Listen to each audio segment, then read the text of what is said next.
Sister wives. Kody's prior bankruptcy filing explained. Meri, Janelle, and Christine have also filed for bankruptcy. Sister Wives star Kody Brown seems to be doing well these days, despite a heated battle with Janelle and Meri Brown over Coyote Pass. But in the past, he chose to file for bankruptcy, and his now exes Christine, Janelle, and Meri Brown have done the same thing. Rumors that Kody overspends, which were shared by his daughter Gwendolyn Brown via YouTube, are perhaps callous as he has so many mouths to feed. I have one child and Kody has 17 children. Garrison Brown sadly passed away. As I try to do my best to provide for my small family, I feel compassion for Kody, who had to do so much more. The financial pressures probably seemed crushing at times. Every parent worries about putting food on the table and providing shelter, clothes, and more. In the Brown family, that pressure is multiplied. Someone had to give the kids necessities, whether there was enough cash for them or not.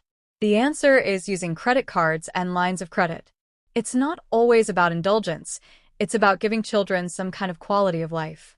However, that strategy can be a slippery slope. Parents can find themselves in debt. Such problems can create a lot of tension. Money problems are depressing. When Kody and his then-wives filed for bankruptcy, maybe they felt ashamed. There is so much stigma, but really they were up against it. Perhaps they shouldn't be judged for that. Janelle's had hard times, and it seems like the money problems that she talked about last season on Sister Wives were an ongoing issue in her life, as she filed for bankruptcy in 1997. Sarcasm accessed copies of documents related to the Brown family's bankruptcy filings, putting them on the internet. In Janelle's paperwork, her monthly income was low, barely exceeding her frugal monthly expenses. She did have assets, but two of them, part ownership of vacant lots, wouldn't give her access to cash until they were sold. She also owned a car with a rather low blue book value. Overall, her financial picture was grim. That's sad, as Janelle is a hardworking person, but not everyone is lucky enough to be wealthy in life.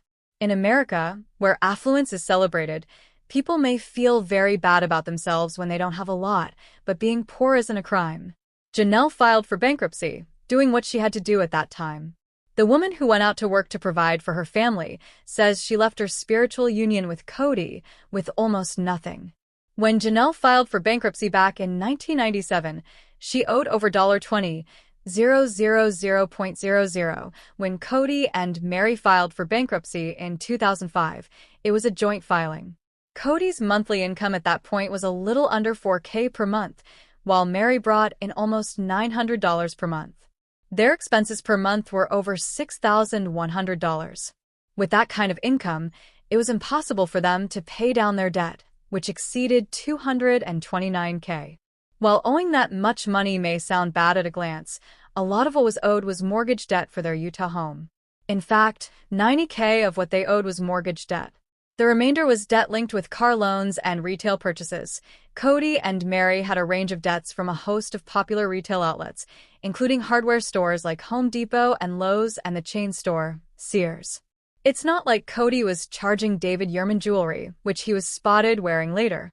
These charges appeared to be linked with just maintaining a family. Yes, it's easy to judge and people will, but imagine what it's like to have all those people to look after. If there isn't enough money, what does a person do? They have to do something. Possibly, more of Kody's wives could have worked day jobs, but then there were the children. They needed to be taken care of during the day. In some cases, the amount of money that daycare costs is a lot, really cutting into a person's paycheck. It may seem smarter to stay home with the kids. Judging the Browns is pointless. They clearly didn't have a lot. Their debts became too large and they did what many people have done. They filed for bankruptcy. Hopefully, their financial lives are better now. Christine also had financial problems and decided to file for bankruptcy in March 2010. She earned over $2,100 a month, but her monthly expenses were hundreds of dollars higher. Her assets were scant at just over $1,500. At that point, she had charged a lot on her credit cards, over $22,000. As seen in the clip above, Christine has found happiness and prosperity, marrying a nice man, David Woolley, with whom she owns a property in Moab, Utah, which they rent out via Airbnb. As Janelle and Meri wait for Kody to sell Coyote Pass, which is reportedly valued at over $800K. It's easy to see why they'd like him to sell. They wouldn't mind some extra money in their pockets. There's a lot of chatter about how well Kody and Robin live now, as they bought a $2.1 million home. However, how much money they have and how much they owe isn't known. Hopefully, Kody will sell the Coyote Pass land. Although he says he owns 97% of it, it would be very gentlemanly of him to share the proceeds equally among the wives who put their sweat equity into the family for so long. It remains to be seen how the Battle of Coyote Pass will end, but the Brown family has definitely had real money problems. In particular, it's sad that Janelle still talks about her financial problems, as, in addition to sweat equity, she went out and worked a job to help pay the bills. Life is tough. Polygamy can be tough too. However, the Browns, Kody, Robin, Meri, Janelle, and Christine have managed to rebuild their lives. As they entertain people with their drama, they deserve decent standards of living. They are big stars, and they've been putting their lives out there for 19 years. So, I hope all the Sister Wives cast members have enough of what they need, and some cash left over for the treats and luxuries that make life more livable.